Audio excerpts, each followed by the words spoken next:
The continuity will remain essentially the same. What you want to do, like we did last year, is morph it to the players. Especially, you can morph after the draft, like it was last year, or in season, based on who's hurt or who's not. But we want to keep the root of that the same because that takes as much time as anything. With that said, I do think you have to evolve every year because now there's a full season of tape on what we did here, and now people are studying that. We can go from the college ranks. We can do studies from around the league to put our unique spin on it. There's definitely things I've done in my past that I want to add to it to continue to apply pressure. But I think the last thing you want is to be able to get stagnant. But now we can take it to the next level. I love Chris. As you guys know, Chris is as good of a human being and football players you're going to be around. He was a huge asset to us last year. Being a coach on the field and playing all those different roles. I think he's leading the league in catches, yards after catch when he got hurt. And I love Chris to death.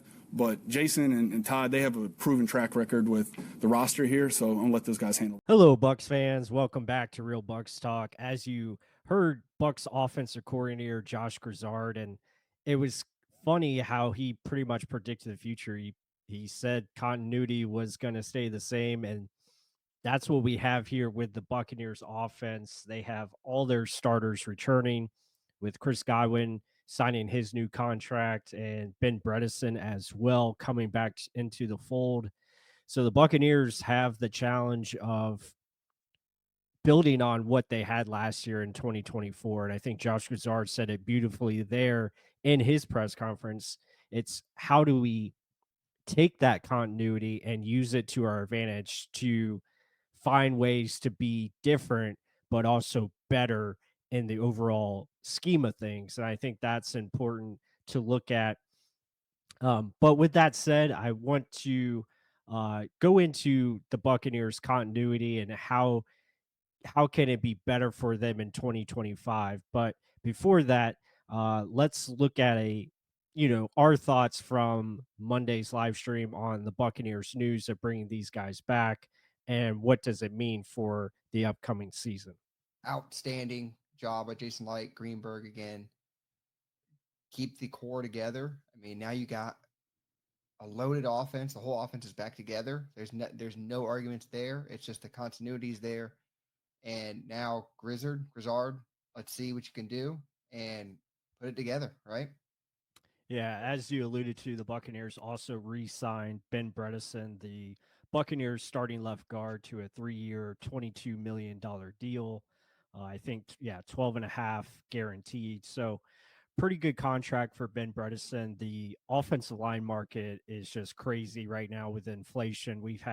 You saw players that are not very good get huge contracts, and that was especially in the offensive tackle position. I think both Jalen Moore and Dan Moore got record contracts and now are going to be starters. But for Ben Bredesen, I think this is a very solid, especially for what he did last year, about $7.5 million per year. Pretty good. And getting him and Chris Godwin back, I think, is awesome news. And like you said, the offense stays together.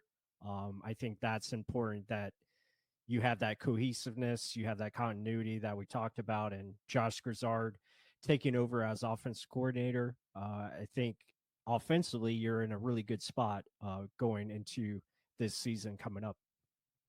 Yeah, and there's no other better way you can walk into a season than having literally all your starters still back. I'm confident with what we have right now. I'm pretty sure Grizzard is too. And it's just, can we continue to build on what we did last year? I know a lot of the players are excited about it. Offensively, there should be, how can we expand on what we did? Not just, can we do it again? Right. And I think that last sentence there by Mark, as you heard, what can we do to get better going into this year, not just staying on what worked last year. How do we improve? How do we get better? How do we use this cohesion that we have on offense to our benefit? So it's just great to see. You see the deal there, Chris Godwin, he's back.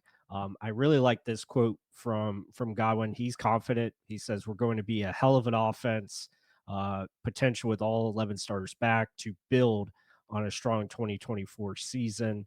And then you have the signing of Ben Bredesen. He's back. Ben Bredesen talking about how he's never experienced anything like this before with the entire offensive line being back, but much more the offense being back. And he says there will still be growth to be had, but the continuity will streamline that process. And I think that's huge to talk about. And I think it's really important that the Buccaneers continue to look at potential upgrades, in their depth on offense, and obviously offensive line depth is going to be something. We'll talk about that in another video.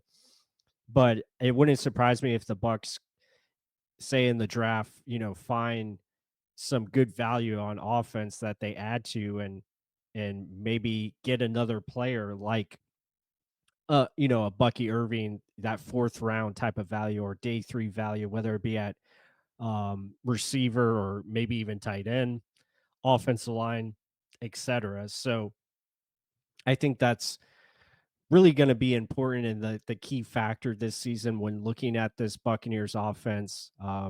It's just it is great to have Chris Godwin, back in fold, and especially in an offense that he's done so well in, or was doing so well in last year. How can Josh Grizzard, the players, get together and find ways to implement different things to utilize these guys in such a very strong way that they did last year? So that's going to be important. I think it's obviously I think it's a good thing. I believe in continuity, as we talked about on the live stream this past week.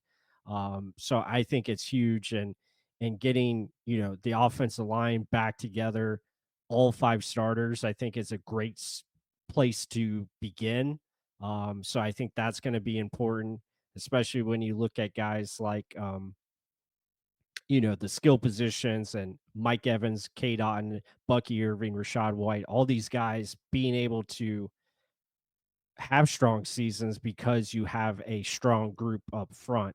And obviously, you hope that the offensive line stays healthy. Health, all that comes into play with having a good offense. You got to be able to get some luck involved and stay healthy. And that was something that the Buccaneers struggled with last year at the receiver position, dealing with injuries. And I think that gives you hope that this team can be a good offense because they were able to adjust and adapt, with different personnel in there. So they have a strong foundation to build upon. Now we have to see, can they take those next steps and continue to be a top five offense like they were last year? The big question marks obviously remain with the new offense coordinator, Josh Grizzard. He has his entire staff back, which is great, has the starting offense ready to go. It's going to be, can he be that adjuster like Liam Cohen was last year, being able to adapt mid game and make changes, call plays with good sequencing, all those things. So that's the big question mark right now for the Bucs offense, and to avoid regression, that is something that is going to definitely tell the tell for the offense in 2025. And you hope, players on the offense continue to strive forward. Can Mike Evans be even better? Can Chris Godwin come back from injury? Jalen McMillan, can he take that next step? Can the offensive line figure out how to improve and have growth? Graham Barton, etc. Those guys take leaps forward. That's going to be the big factors for this offense to be much better in 2025. So with that said, hope you guys enjoyed this video. Be sure to hit the like button, comment down below your thoughts on the Buccaneers offense and the moves that they made this week to bring or stay with that continuity theme of the offseason. Let us know what you guys think. And with that said, until the next one.